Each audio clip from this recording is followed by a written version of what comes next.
Good morning friends, I am Khichdi. Today I am talking about a recipe of Hotchpotch. So let's start. First I wash my hand, then I take a vegetables and wash a vegetable. Then I chopping a vegetable like a onion, tomato, potato, coriander leaves and etc. Then I take a utensil like a pressure cooker and keep on the stove and start a flame of medium heat. Then I take oil and put in a pressure cooker. Boiling of oil, then I take vegetables and put one by one in a pressure cooker.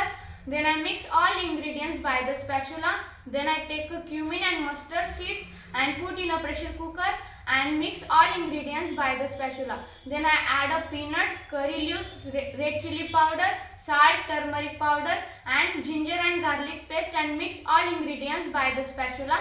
Then I take water and put in a pressure cooker and waiting to few minutes for a boiling water. Then I take a rice and pigeon pea, mix in a bowl and wash 2 or 3 times and put in a pressure cooker.